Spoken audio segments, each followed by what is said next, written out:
Hello friends, आज के इस वीडियो के अंदर हम लोग प्रश्नावली 3.5 का क्वेश्चन नंबर 1 को सॉल्व करने वाले हैं। तो बने रहिए एंड तक और क्वेश्चन नंबर 1 को हम लोग यहाँ पे सॉल्व करेंगे। तो चलिए शुरू करते हैं हम लोग क्वेश्चन नंबर 1 से।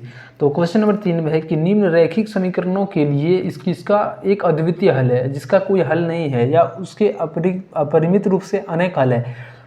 उसके बाद अद्वितीय हल की स्थिति में उसे वज्र गुणन विधि से ज्ञात कीजिए। अगर यदि हमें यहाँ पे कोई भी ऐसा होगा जो हमारा अद्वितीय हल होगा तो उसके लिए हम लोग यहाँ पे वज्र गुणन विधि द्वारा उसका मान निकालेंगे। तो चलो हम लोग पहला नंबर समीकरण पर आते हैं। तो पहला नंबर समीकरण है x - 3y - 3 इक्वल टू में 0। दूसरा है 3x - 9y - 2। चलो हम लोग इसको सॉल्व करते हैं।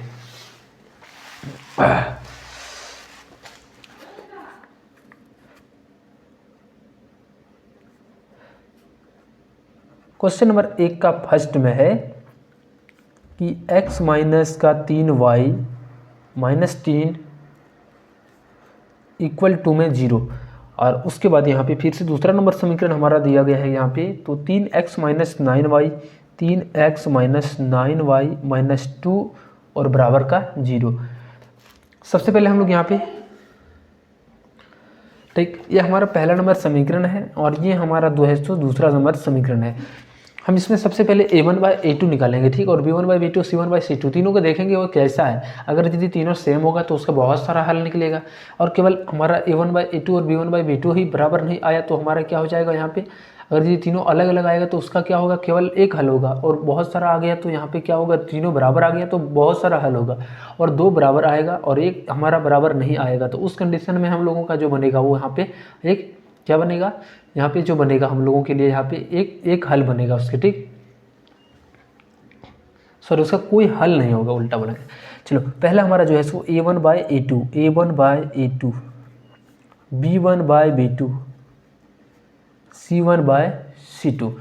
अब a1/a2 a1 के यहाँ पे जगह पर कुछ नहीं तो एक है तो एक लिखेंगे बटा में a2 का मान हमारा यहाँ पे 3 है, ठीक। उसी तरीके से b1/b2 b1 का मान -3 है तो -3 बट्टा में b2 का मान -9 है, ठीक। चलो उसी तरीके से यहाँ पे c1/c2 c1 की जगह पर -3 है और यहाँ पे c2 की जगह पर -2 है। अब इस 3 से कटा देते हैं तो 1/3 बन गया, ठीक। यहाँ पे बन गया 1/3 और बराबर में 1/3 और ये माइनस कट के 3/2। अब ये दोनों हमारा इक्वल हो गया, सेम हो गया। और तीसरा हमारा जो है सो इसके बराबर नहीं है। तो इस कंडीशन में हमारा यहाँ पे जो समीकरण बनता है वो उसका कोई हल नहीं निकलता है, ठीक। यहाँ पे लिखेंगे कोई हल नहीं।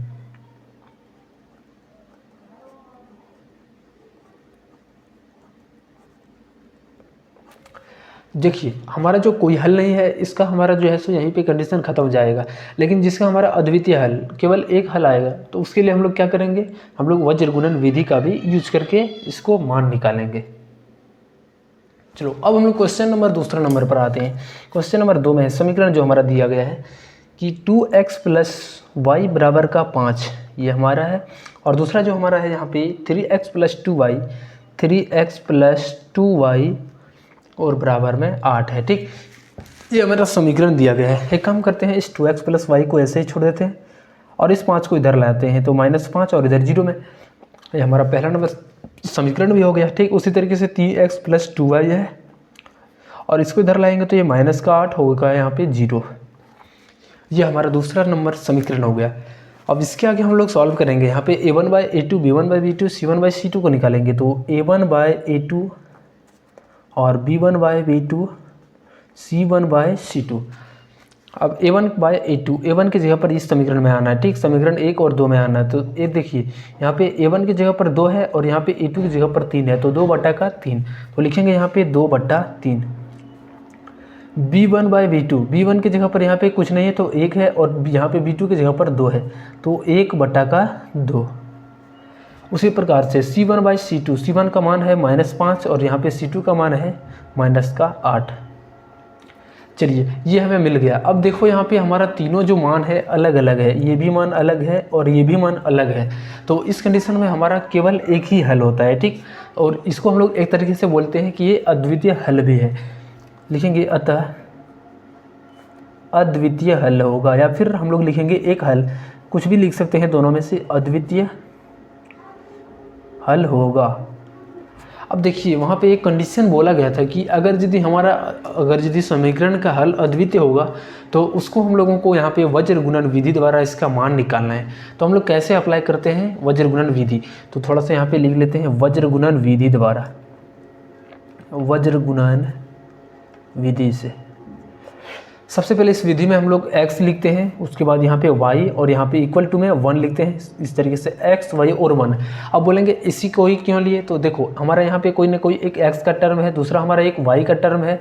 देखो यहाँ पे पहले हमारा x का टर्म है, दूसरे नंबर में y है, और इस एक का माना है कि कोई भी हमारा नंबर है, कोई भी संख्या है, कॉन्स्टेंट है, तो यहाँ पे हम लोग यहाँ पे इसका अलग मान लिए। ठीक, अब देखो x के जगह पर यहाँ पे हम लोग इसका मान कैसे निकालेंगे, तो हम चलेंगे x के सामने हमारा यहाँ पे देखो फर्स्ट में हमारा 2/3 है, इसको हम लोग इस तरीके से झाँप लेंगे। ठीक, ऐसे झाँप के सबसे पहले हम लोग यहाँ पे क्या करेंगे, देखो सबसे पहले हम लोग इसको यहाँ पे इससे जैसे ही झाँपेंगे हम लोग यहाँ पे इसको क्रॉस मल्टीप्लाई करेंगे इधर से लेकर के उधर तक। कहीं पे मिस्टेक हुआ है, थोड़ा सा रुको थोड़ा देख लेते हैं। 1/2 है और यहाँ पे ये हमारा तो सही है, चलो ठीक है। ठीक, हम लोग यहाँ पे इसको झाँप लेते हैं यहाँ पे, और यहाँ पे देखो हम लोग इसको क्रॉस मल्टीप्लाई करते हैं, इस तरीके से गुना करते हैं। हम पहले इसको और इसको गुना करेंगे तो ये -5 और 2 तो कितना हो जाएगा -10। तो हम इसको नीचे लिखेंगे x के नीचे। ठीक, -10 हो गया। अब अपने मन से यहाँ पे माइनस लाएंगे और यहाँ पे हम लोग इसको गुना करके और लिखेंगे। तो देखो यहाँ पे देखो -8 है और ये इससे गुना हो जाएगा। अभी हम लोग ऐसे किए थे तो अभी हम लोग ऐसे गुना करके लिखेंगे। ठीक, बीच में यहाँ पे माइनस रखना है। अब जब -8 को 1 से गुना करेंगे, 8 को 1 से गुना करेंगे माइनस के साथ, तो यहाँ पे -8 बनेगा। और ये -8 और यहाँ पे फिर से एक माइनस है, तो माइनस यहाँ पे प्लस हो जाएगा और यहाँ पे 8 बनेगा। ठीक, ये बात याद रखना है। और यहाँ पे बीच में बराबर, उसी तरीके से अभी y का मान निकालना है, तो y को हम लोग यहाँ पे फिर से झाँप लेंगे, ऐसे छुपा लेंगे इसको। ठीक, अब यहाँ पे छुपा के हम लोग फिर से क्या करेंगे, इसको अभी उल्टा मल्टीप्लाई करेंगे। वो गुना जो है सो एक बार अल्टरनेट करना है, एक बार पहले इसको इससे करना है और उसको इससे। पहले हम लोग शुरुआत एक बार इधर से कर रहे हैं और इधर से कर रहे हैं, अभी हम लोग शुरुआत उल्टा करेंगे, यानी इधर से ही शुरुआत करेंगे और इसको बाद में करेंगे। ठीक, तो ये बात ध्यान रखना है। ये -8 है और 2 गुना होगा तो ये -16 बन जाएगा और बीच में हमारा माइनस आ जाता है। ठीक, और यहाँ पे देखो ये 3 और 5 गुना होगा, -5 और 3 गुना होगा तो 3 × 5 = 15 और यहाँ पे माइनस में 15 आएगा। ठीक, तो माइनस में 15 और यहाँ पे माइनस पहले से था तो यहाँ पे प्लस का 15 बनेगा। बीच में बराबर तो बराबर। अब इस एक के लिए भी मान निकालना है। ठीक, अब हम लोग देखो अभी शुरुआत हम लोगों से यहाँ से जो हम लोग शुरुआत किया था कि 2 दूना 4, यहाँ पे ऐसे शुरू किए थे। यहाँ पे देखो इसमें हम लोगों ने यहाँ पे इसको जो शुरू किया था यहाँ से शुरू किया था इधर से, तो हम लोग अल्टरनेट करेंगे। अब जब इधर से हो गया तो अभी हम लोग जो आएगा अभी हम लोग इधर से शुरू करेंगे। ठीक, तो यहाँ पे देखो हम लोग क्या करेंगे, यहाँ पे इसको झाँप लेंगे, यहाँ पे पूरा इसको झाँप लेंगे। अब हम लोग क्या करेंगे, यहाँ से इसको अभी गुना फिर से जो हम लोग शुरुआत किए थे वैसे ही करेंगे। तो 3 × 1 तो यहाँ पे नीचे में 3 हो जाएगा और बीच में अपने मन से माइनस आता है और 2 को गुना करेंगे तो ये 3 2 दूनी 4 हो जाएगा। अब ठीक, चलो इसको आगे हम लोग यहाँ पे सॉल्व करते हैं। अब x हो गया और 10 में से 8 जाएगा तो 2 और यहाँ पे बड़ा में माइनस है तो इसके साथ माइनस हो जाएगा। y 16 में से 15 जाएगा तो 1 बचेगा और बड़ा में माइनस तो इसके साथ -1। 4 में से 3 गया 1 और माइनस के साथ। ठीक, अब हम एक बार तीनों आपस में समीकरण बराबर हो गया। अब हम x का मान निकालने के लिए इसको और इसको सेम करेंगे, फिर दूसरी बार में इसको और इसको सेम करेंगे। ठीक, चलो यहाँ से हम लोग इन दोनों को सेम करते हैं तो x का मान हमें मिलता है x बट्टा -2 और ये 1 बट्टा -1, ये -1 और -1 तो +1 बन जाएगा। अब x को हम लोग क्रॉस मल्टीप्लिकेशन, जैसे जब बराबर का चिन्ह आता है तो क्रॉस गुना करते हैं, इसको इधर से और इसको इधर से। x जब 1 से गुना होगा तो x बन जाएगा और उसी तरीके से 2 1 को गुना करेंगे तो यहाँ पे 2 बन जाएगा। तो x का मान हमें मिल गया 2। उसी प्रकार से इसको भी सेम करना है, y बट्टा -1 है और 1 बट्टा में -1 है तो यहाँ पे देखो माइनस और माइनस ये तो हमारा प्लस हो जाएगा। अब इसको क्रॉस गुना करते हैं तो y को जब 1 से गुना करेंगे y बनेगा, 1 को जब 1 से गुना करेंगे तो 1, यानी x हमारा 2 आ गया और y का मान 1 आ गया। ठीक, अब चलो हम लोग नेक्स्ट क्वेश्चन इसका 3 नंबर को सॉल्व करते हैं।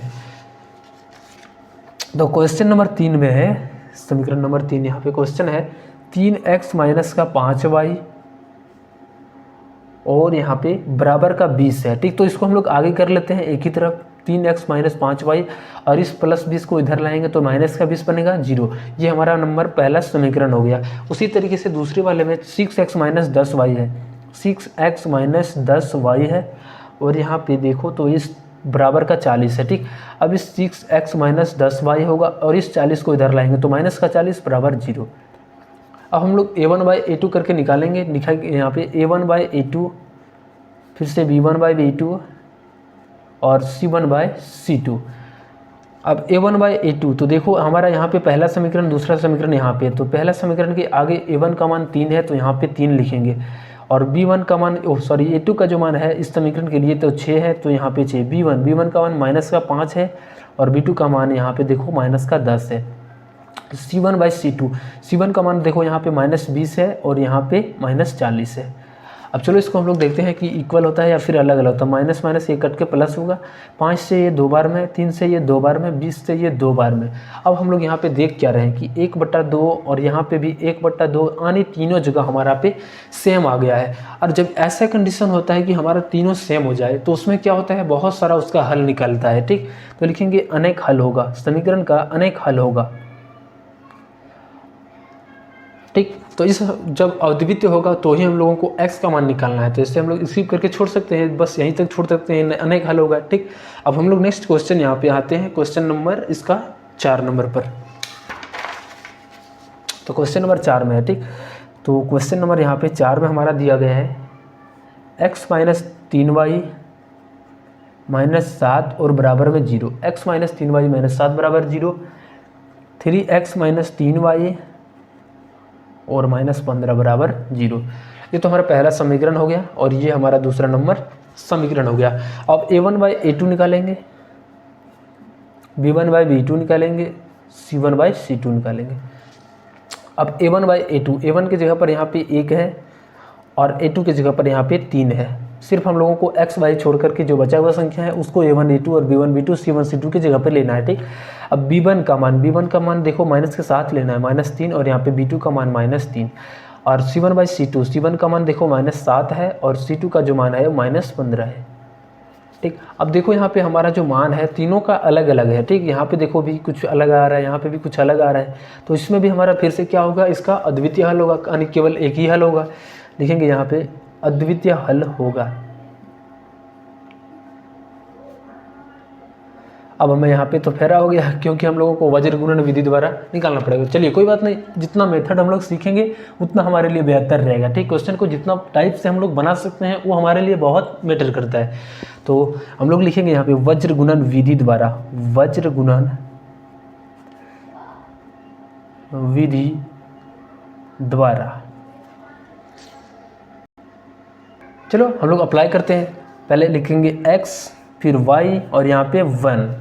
x की जगह पर x वाले का मान निकालना है, y की जगह पर y को और 1 की जगह पर 1 वाले का मान। x की जगह पर हमारा 1/3 है, इसको हम लोग चुपचाप से ऐसे झाँप लेते हैं। अब बचा हुआ हम लोग स्टार्ट कहाँ से करते हैं, ऐसे स्टार्ट करते हैं ना, तो यहाँ पे हम लोग ऐसे स्टार्ट करेंगे, ठीक। तो यहाँ पे देखो हम लोग स्टार्ट करते हैं तो कितना हो गया, यहाँ पे 3 सते 21 और माइनस माइनस प्लस हो जाएगा, तो यहाँ पे लिखेंगे नीचे में 21 और बीच में अपने मन से माइनस।